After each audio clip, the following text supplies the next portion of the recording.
This is Minister Janine Johnson of Manasseh Resource Network with our first of many interviews with Dr. Victoria Brown, President and CEO of Gyra Business Consulting. This 15-minute interview is brought to you by the Penny, Annie, and Billy Project. For more information about the Penny, Annie, and Billy Project, visit their website at www.pennyannieandbilly.org. First of all, I want to thank you, Dr. Brown, for sitting with me today and our ability to have a little chat on parents and discussing for this first interview, raising the future entrepreneur. Interesting discussion. Thanks for having me. It's my pleasure. Dr. Brown, as you know, especially in your profession, many may not know this. We know you as the business developer guru, but many don't know that your PhD is in psychology. So throughout your profession, I'm pretty sure that you've had parents that have brought their kids to you and they're like, this kid is driving me crazy. They're busy. They're so bright. I can't keep up with them. How does a parent decipher between a child that's just hyperactive to a child that is like creative, possibly a genius, or possibly an entrepreneur, a budding entrepreneur? How does a parent decipher from that? I think the parent has to really be in tune with the type of child that they have. I mean, if a parent look at themselves as what they were as a child and they think about the child's father or mother and their personalities, I think they'll find that a lot of that child's characteristic comes from them being a child or their spouse being a child. True. Even that bad part of them is a little bit of. I think that a lot of parents don't engage their children as much as parents used to. Back when I was practicing, one of the main topic of discussion for a lot of parents were bringing their kids, and it was for ADHD. That was at the height of medication slinging. With this bad boy and this bad girl, and a lot of it had to do with, and parents didn't want to hear this part, that the child not having enough structure in the home was causing behavioral issues in that child's school and at home. Children need guidance from parents. They need to be structured. And so when you find that you have a child that's behaviorally challenged, you have to look at some characteristics. I would imagine as a parent it would be very beneficial if they just took out a piece of paper, hide in the bathroom, because I know if you got more than one kid, you got to get away from them kids sometimes. Right. But take out the time, get a piece of paper, write down some pros and cons. It's your child, evaluate your child, Some pros, well, let me start with the cons. Some cons may be that child talk too much.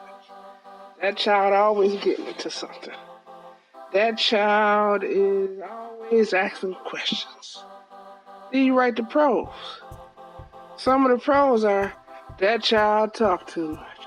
That child always getting to something. See, what I did was, you may call it a con, but I call it a pro. Because that child that talk too much may be the next presidential candidate that need to be an advocate for somebody in this nation, this community. That child who's doing too much may be that child that's curious and need to be challenged more in terms of their thinking. Need to be put in front of more puzzles and problem solving responsibilities to help them think their way into a position. Those characteristics may identify that you have a child prodigy who haven't had an opportunity or an ear to listen to them. We don't know what our child have if we don't take out the time to talk to them, listen to them. I mean, I grew up with, parents that, they were a little bit older when they had me. There was days they weren't trying to hear nothing. Then it was also days that they entertained me scribbling plans for business. There was days that they entertained me wanting to take my 9-liter packs and break it down and sell for each 9-liter for $0.25. Maybe I was curious. Maybe I was talking too much or doing too much. But that child that's doing too much needs to be challenged and needs to be put in positions to feed that potential entrepreneurship mind. Which brings me to my next question. When one becomes aware as a parent of this child that has these special gifts, this child that is advanced for their age, how do you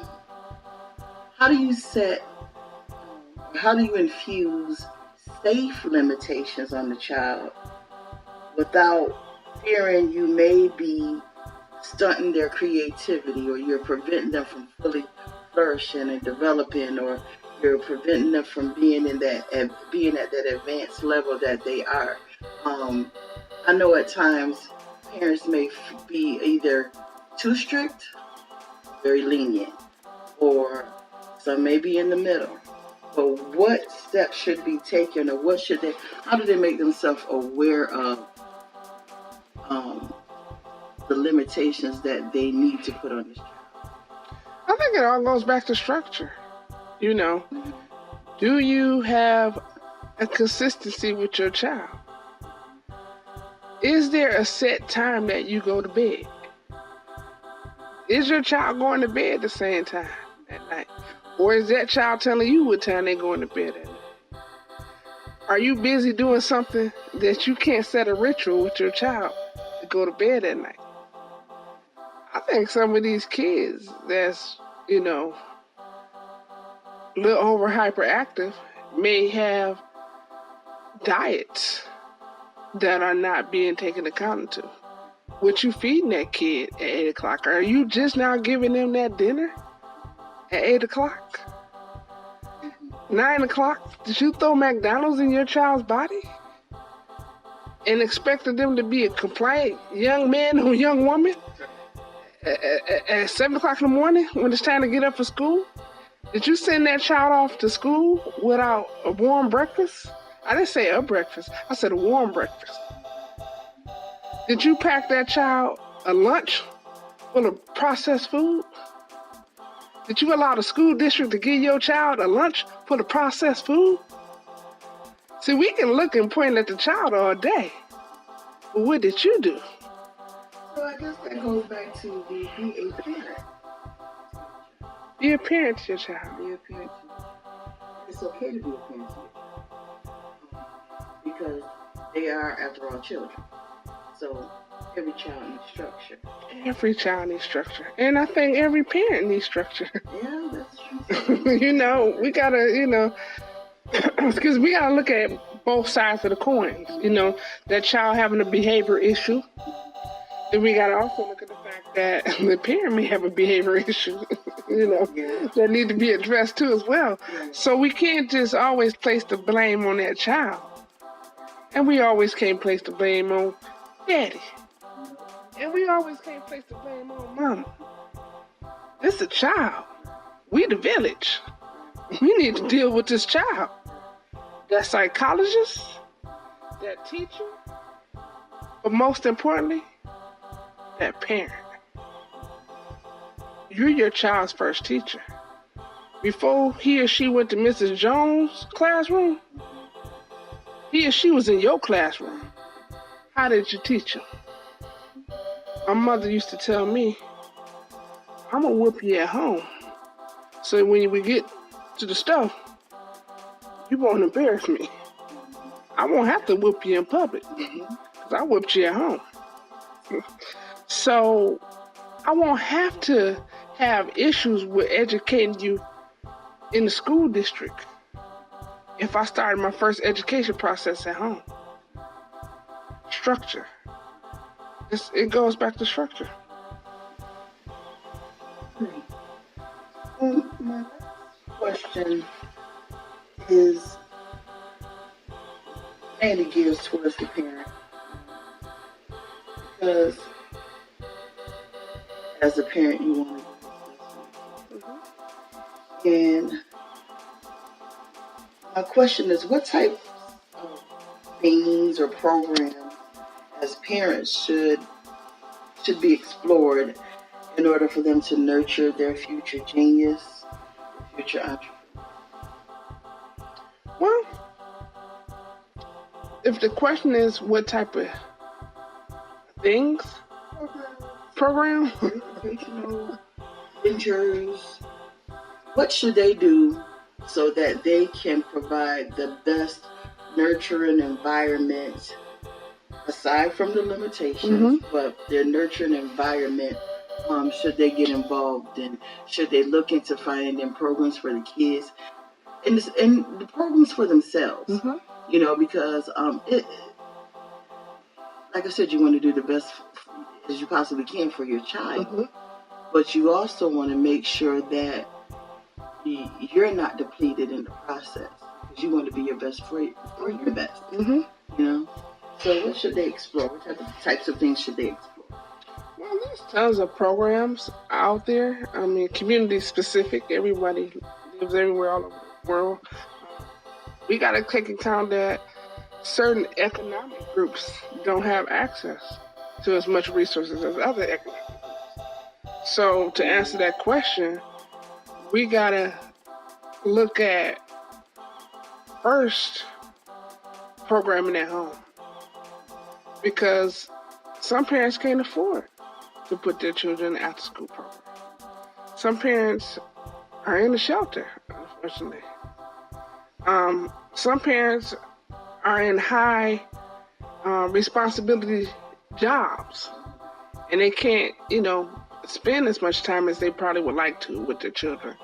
So with the different types of parents that exist, I think that structuring is important again for that parent, because despite the circumstances, spending time with your child don't cost a dime. It's just time. Children don't have to be in McDonald's to spend time with their parent. They don't have to be in the mall to spend time with their parent. I remember earlier on, it was me, my mother, a pad, a pen, and we played tic-tac-toe. That was challenging my mind. We played Connect Four sometimes when we had opportunity. Heck, we played Monopoly as a child growing up. So there's things that we did that wasn't computer-based. We didn't have computers. There was things that we did just sitting down, just spending time, was something that was very eventful in my upbringing. And so what I say to parents as a resource that they can use is time, really. Don't be afraid to take out their pen and paper and ask your child a few questions and let them write it down. Don't judge them on how they write it. Don't criticize them if they didn't cross the T or dot the I. Just let them be a child right then and there, and let them ask you questions. You don't have to know all the answers. Explore the answer together sometimes. It's just as important. Take your child to the library. I'm an advocate for the public library systems. Spend time with that baby. And know that K through 5 is one of the important years of a child's upbringing. And although a child will need their parent all the days of their lives, K through 5 is so important that they're spending time with that child, pre-K as well. So I guess we would say to sum up, all this is availability. Availability is key. And Absolutely. this brings up something that just came to mind. I said my last question was the one previously, but I was thinking as you were speaking, I was like, especially about lower income families that don't have the same programs accessible to them as those that are middle class. Should we as a community develop these type of programs that could assist the parents in being able to nurture that genius or that future entrepreneur? Absolutely. I think as a community, we have a responsibility to that child to make sure they have an environment to be a good citizen. And part of being a good citizen is understanding the characteristics of what a good citizen is. We have to get that from somewhere. And what better way to get it from a community of people who admonish this child, who admonishes this community, who have a sense of responsibility to hold the community up through these type of programming. So I believe that more organizations should be wanting to join on projects such as the Penny Annie and Billy Project that will allow you to lend your finances, your time, your resources, your ear to a project such as Penny Annie and Billy Project. Tell our audience a little bit about it. Well, I'll tell you what it is. I'm going to tell them to go to www.PENNEANDBilly.org and take some time and look at that website, because that website was built in love. It was built in concern. It was built in care. There's a lot of surprises on that site, and I believe parents will have an opportunity to get something out of that site, because entrepreneurship, children, business development is all over their website. Go check us out. This concludes our interview for this section. I want to thank Dr. Brown again for chatting with me a bit on raising the future entrepreneur. This is again the first of many. I would admonish you all to check out www.PENNEANNEandBilly.com.